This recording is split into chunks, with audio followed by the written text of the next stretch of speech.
अस्सलाम वालेकुम। ये उन्होंने लोगों वास्ते पैकेज है जेड़े पित्ते की पत्थरी दे विच फसे हुए आ। पित्ते की पत्थरी जिहदे को भी जाओगे थानू इक्को ही उहदा जवाब मिलेगा, ऑपरेशन कराओ, पित्ता कढाओ तो जान छड़ाओ। ਇਹਦਾ कोई हल नहीं, क्योंकि बहुते लोग तो ये कहते कि ਇਹਦਾ रस्ता ही कोई नहीं पत्थरी निकलन दा। लेकिन नहीं, रब ने जिहड़ी चीज़ भी बनाई है ना उहदे च कोई ना कोई हिकमत है। उहदे च क्यों नहीं रस्ता हैगा? वो पित्ता जिहड़ा ना वो एक कतरा पानी का जो कढ़ कढ़ के मारदा ना गज़ा नूं हज़म करने वास्ते दिंदा नहीं गा, दिंदा है।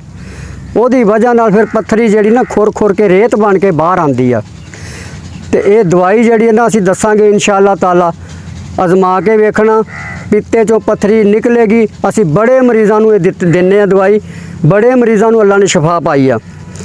बहुत लोग ऐसे जेड़े एक बार एक माई आई तो डॉक्टर अख्तर राणा अल्लाह जन्नत नसीब करे जिंदा सी, उन्हें कहा माई ਇਹਦਾ इलाज ही कोई नहीं, पित्ता कढ़ा दे, पत्थरी जिहड़ी ना नहीं निकलती हुंदी।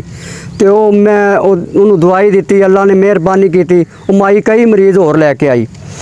इस तरह ही ये जिहड़ा ना पित्ते की पत्थरी का इलाज है, नामुमकिन नहीं है, इलाज है।